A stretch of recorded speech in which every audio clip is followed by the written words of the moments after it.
Okay, so I know you probably just clicked on this video, saw this title, and you're like, that's absolutely insane. I don't believe it, because all I ever see on the internet is people talking about how to get free stays, free hotel collabs, free brand collabs, and that whole thing, right? And I don't blame you, because that's what I see as well. But I can guarantee you that it is 100% possible to make 10, 15, even a whole lot more than that per month. I've charged up to $40,000 for a single project before as a travel photographer. And if you do what I'm talking about in this video, hopefully you'll have a whole lot more clarity on how to make that happen for yourself. So if you don't know who I am, my name's Nash. I'm a resort and brand photographer, and I've worked with some of the top travel companies in the world, including Hyatt, Westin, Four Seasons, Marriott, and a whole lot more. A lot of these companies I've charged 5 figures to. Some of them I even have on retainer. So I know a lot about the travel industry, how it works, what the lingo is, what kind of deal sizes people do, and all that kind of stuff. And in this video, I want to share the 7-step process that I've used to go from basically making absolutely nothing to scaling my business to well over $100,000 a year as a travel photographer. And no, I'm not talking about how to get a free collab. So if that sounds like you, stick around, give the video a like, and let's get into it. So step number 1 is really to define who your main client avatar is. So there's a difference between a traveling photographer and a travel photographer. So a traveling photographer is somebody who shoots like weddings or portraits, or on occasion clients will have them fly to different destinations to shoot their product or whatever it might be. It's somebody who is a photographer who also enjoys traveling and sometimes has to travel for their job. So that's different than what a travel photographer is, which is a travel photographer, that's their niche, right? They work with hotels, resorts, travel brands, tourism boards, airlines, basically anything that is in the travel niche. So just like you have portrait photographers, wedding, fashion, all that kind of stuff, travel is a niche. So one of the main problems I see with a lot of aspiring travel photographers is they have travel content, but they also have wedding content and portraits and food and like all this other stuff. And from a brand perspective, if they see that, they're like, well, you kind of shoot everything. You don't specialize in anything. So why would we hire you? So you got to figure out who your main client target is, or some people call it your niche. I know some people talk about how having a niche feels like they're boxed in, but really, especially when you're first starting out, it's massively, massively important to make a name for yourself in a small industry so that you can expand out from there. So just think about what are the kind of things that you like to shoot, and then think about the types of clients or brands or companies in that niche that would actually be able to pay you. Once you have an idea of the type of brand you'd actually like to work with, then you start asking yourselves questions, right? You have to ask, what does this brand even care about? Why would they hire me in the first place? What keeps them up at night? You're probably talking to a marketing manager, right? So what is their boss on them about? What do they need to fix in the next 2 weeks or the next quarter so they don't get fired? Or the third one, what is their core KPIs, their key performance indicators? What are things that they are actively tracking that they need to improve on for the investors or for the owner or whatever it might be? So one key thing you got to keep in mind is clients have to be both willing and able to pay you, meaning they want to pay you because they want your service, and they're also able to pay you, meaning they actually have the budget. So to sum it all up, you want to work with companies you're actually passionate about working with, but it's much easier to sell to companies with money than those without. So find the companies that actually have the budget. The second step of the process is that you have to transition your mindset from being a photographer or a content creator to that of a problem solver. So what do I mean by that? Well, you're not just a photographer, content creator, videographer, whatever it might be that creates pretty pictures. Yes, I'm sure that's what you do, but that's not your main purpose, especially as you position and sell yourself. So what you have to do is you have to solve major brand problems, and the bigger problem you solve, the more you can actually get paid for it. So what I see a lot of creators do is reach out to brands and say, hey, you can be more consistent on social media. Here's some stuff for your content library. And to be honest, what you're saying is here's some content for a rainy day in case you run out of something to post. Here, just throw it up, which has like very minimal amount of value, which explains why you probably aren't getting paid that much. So here's a few questions you can start to ask yourself to figure out what some big problems you can actually solve are. Number 1, what is an extremely expensive problem that you can solve with your content? This is usually in the sales or the marketing type of realm. The second one, which kind of builds on that, is how can you save money for the brand in the long term or even in the short term with your content? Here's an example: is they're running a certain ad, it's getting a terrible ROAS or return on ad spend, and you can make a higher converting ad that they can spend the same amount of money on, but they get twice the return. Another thing you can think about is, where is their content marketing strategy broken? What are some things that they're doing that they probably shouldn't be doing, or some things that they are not doing that they maybe should be doing, and how can you use your content to fix that for them? How can you become a strategist? And then lastly, it all kind of boils down to what is something that the brand cannot afford not to fix, meaning that it's like a do or die situation. You have to fix that. So if we go back to the idea of they get, a terrible ROAS on their ads, well, that's a bad scenario because they're dumping money into an ad that doesn't convert. And the option is they either keep wasting money on that, or they just don't run an ad at all and rely on on word of mouth or potentially like OTAs to get their business, right? Which are both not the greatest options. So if you can give them the opportunity to increase their return on ad spend, then you're giving them a solution that they can't afford not to fix. So now that we know who we're talking to, their main pain point, their dream desire, now we can build a bridge or a solution for the client to be able to get to that dream desire using our content. So this is when you got to get creative. You got to think of ways to use your content to actually build out solutions for the brand. So just saying, I'll give you 15 reels, I'm going to charge you $3,500 for it, doesn't seem that valuable, because again, that's just kind of like building their content library that they can post for a rainy day. But if you position it as, yes, you're going to get 15 reels, but the goal here is to give you as many opportunities to pop off on the location tags as humanly possible, so that more people are viewing you, so that your engagement goes up, so more people go to your direct website, so you get a lower cost of acquisition, then all of a sudden that reels package is worth far more than just $3,500. So it all comes down to positioning. How do you take your content and actually make it speak to a solution to the brand's main problem? So now that we know who we're talking to, what their problem is, how we're going to help them, now all that's left to do is actually reach out to the client, right? And most people way overcomplicate this. This is honestly like the easiest part of the entire process. All you got to do is go on LinkedIn, figure out what the name of the brand is, and then find either the CMO, the marketing manager, the brand manager, or somebody who's high level marketing, and that's the person you want. Then you can use some Chrome plugins. There's like Snove.io, there's Hunter.io, there's like a million of them that you can just download as Chrome plugins that usually give you like between 25 to 50 free credits a month. So you can kind of just stack them if you want to figure out what these people's emails are, so that you can actually have ammo to reach out to them, because you don't want to be reaching out to like contact@brand.com or info@brand.com, because like 100% of the time that is not going to work for you. So just like save the time, don't even reach out to those. So now that we have the person's name as well as their email address, now we just have to send them an email, right? But we don't want to just copy and paste and blast out emails to 100 different people, because that doesn't work. I mean, how many times have you gotten a spam email that's obviously spam? Do you ever respond to it? Probably not, right? So we got to actually talk to these people like they're real people, meaning you have to personalize these messages. And it doesn't have to be completely unique every single email, but at least that first line has to be pretty unique to that brand. So how do you do that? Well, you speak to a very specific pain point they have. You notice something about their page. Maybe they're running a promotion. Maybe they are located in a place that you have family ties to. It really doesn't matter how you personalize it. You just have to personalize it in some sort of way. So then once you personalize it, you use the PAS, or the Pain Agitate Solution framework, to basically build out a message that speaks to their core desire, their main problem that keeps them up at night, and teases a solution, keyword teases a solution that you have for them. The main goal of this message is not to close a deal. It's not to get them to say yes. All it is basically to get them to respond to you and be somewhat interested in the solution that you have. So you've probably sent out a bunch of emails now. You've gotten some responses, and honestly, your response rate's going to get better once you've done this more. But it is a numbers game. You got to send a bunch, and eventually you'll get better at it, right? But once you start getting positive responses, you're going to start booking what's called a discovery call. So you want to get somebody on Zoom, on a phone call, in person. Really, whatever you can do to not sell over email is what you want to do, because it's so much easier to sell in real life when you're actually on a call. You can read tonality, you can read facial expressions, and it's just like way easier to sell. So never sell over an email. So when you're on the call, you got to keep in mind that you are the expert, and the person on the other end is on the call for a very specific reason, because you called out a specific pain point for them. So you got to figure out what that reason is that they're on the call, because you got to think of it as kind of like a doctor-patient relationship, meaning that they're coming to you because they have a problem. Your goal is really not to talk, not to convince them, not to sell them hard or anything like that, but just listen to them, figure out what their problems and what their symptoms are, and then give them a solution that would fix that problem for them. The problem here, though, is a lot of times creators won't hold the frame of being the expert. So what happens is the brand ends up walking all over them. The brand will get on the call, they'll say, we're experiencing these things, but this is what I need. So let's just imagine we're taking that same doctor scenario. Okay, you're the doctor, I'm the patient, and you're like, Nash, these are the symptoms. You need to take 2 doses of XYZ medication every day to be able to be cured of this sickness, right? And I'd go to you and I'm like, well, I don't want to do 2, I just want to do 1, and it's going to be cheaper and it'll be fine, right? And as a doctor, you'd be like, well, I'm the expert. I actually know what you need. And if you only do half of this, then you may as well not even do it at all, because it's just kind of wasting your time, right? So in the same way, if clients try to dictate the call, you are the expert. You're the one that is telling them the solution. And if you do a good enough job of listening to them, listening to their problems, and actually,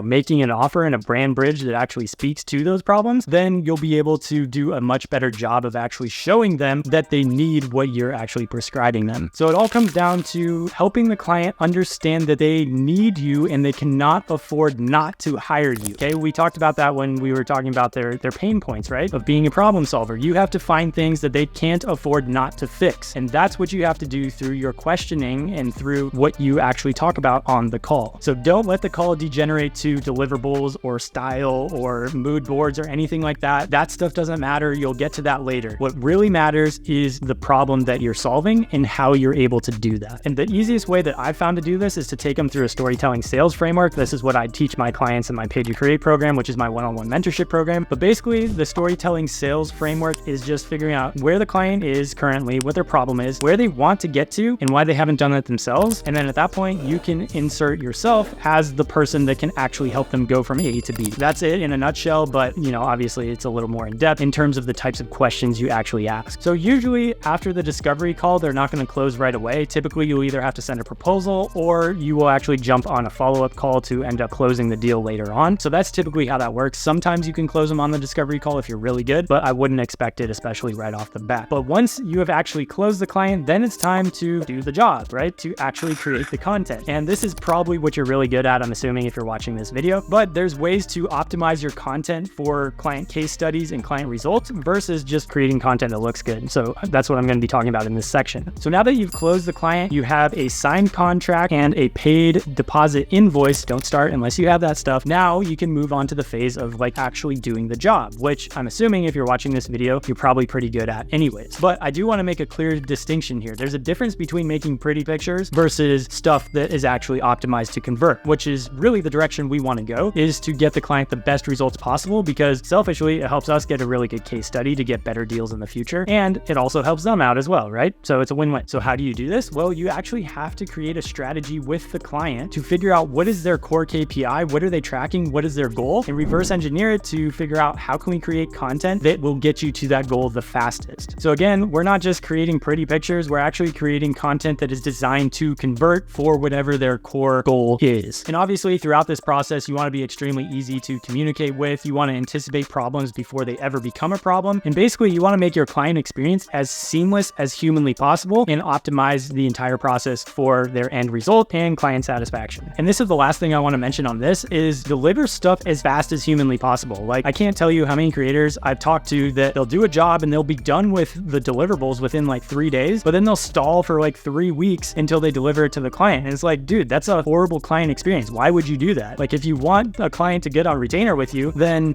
deliver it as fast as you possibly can so that you have the best client satisfaction. It just makes sense. So if the project is done, just deliver it to the client. It doesn't matter if you said it will be done in a month. If it's done in a week, just send it to them and they'll be stoked. So after you've done a few projects, you'll get to a point where you're starting to build case studies. You're starting to get testimonials. And not only that, you're actually starting to build a little bit of excess income that you have to be able to reinvest into the business. And at this point, we get to the last and final step, which is step number 7, which is delegate, automate, and systematize your entire business. So the goal of this step is really to take yourself out of the stuff you don't want to do. So this is hiring people that can do the work that you don't want to do. Prospecting, sales, maybe even editing, maybe even hiring a VA, right? You can also create SOPs to make hiring these people much easier. So it's a standard operating procedure, meaning that when you hire an editor, they know exactly how to operate in your system versus having to train them for weeks and, going back and forth, FaceTiming them, Zooming them, all this kind of different stuff just to make sure everybody's on the same page. This makes it so much easier when you're actually hiring people. Also, especially when you're hiring people, having an easy to use system that you can track stuff and have central communication is absolutely vital, because if you don't have that, then you end up texting people and emailing them or DMing them, and you have all this communication all over the place and no centralized hub so people can just come back to it, or clients can see what to expect, or your vendors can see what to expect, and it just becomes a mess. It's super hard to deal with, so you got to be able to systematize a lot of this stuff. And again, ultimately the goal here is just to remove yourself out of the day-to-day so that you can only focus on what you actually want to focus on, which I'm assuming is doing the actual shooting or running the business, right? So ultimately, you don't have to worry about the whole delegation part unless you're doing over $15,000 a month. If you are, then that's definitely a direction you want to go. But if you're doing anything less than, I'd say, $10,000 a month even, then you don't have to worry about it. You're still kind of in the foundation phase where you're figuring out who your client is, what they need, what their main problem is, what your main offer is. And that's basically the stage that you're at. So you got to figure that out first before you can actually scale to do all this delegation and automation. Now, if you feel like you're stuck in that maybe $3,000 to $5,000 a month range where you're working with way too many clients, they're not your dream clients, you're feeling burnt out, overworked, tired, and you just are feeling like you're losing your desire to even shoot because you're not working with the types of clients you want to work with, then that's actually what I do, is I help creators photographers exactly like you work with their dream clients, charge prices that they should be charging, which is probably significantly higher than what you're charging right now, and be able to get both time and financial freedom so that you can work on only the projects that you want to and be able to have time to do other things as well besides just working. So if that sounds like something you need, I actually have a one-on-one mentorship program with myself where you work with me directly, and I would love to have the opportunity to chat with you. So go ahead and check out the link in the description below. Book in a call with a member of my team, and he'll walk you through my entire process of how I help my creator clients be able to build out this system that I've talked about over this last video, as well as just an in-depth client success timeline that shows you literally a roadmap, step-by-step process of how to do it. So if that sounds like something you need, check out the link in the description below, and we cannot wait to talk to you. But otherwise, if you found the value in this video, definitely give a massive subscribe and like the video. I have a bunch more videos about each and every one of these steps that I talked about in this video, as well as more nuanced stuff like creating offers, pricing, all that kind of stuff. So if that is something that you want, definitely check out the rest of the channel, because you are not going to see this on any other photography channel. But I really appreciate your time. Thank you so much for watching this video and supporting the channel, and I'll see you in the next one. Peace.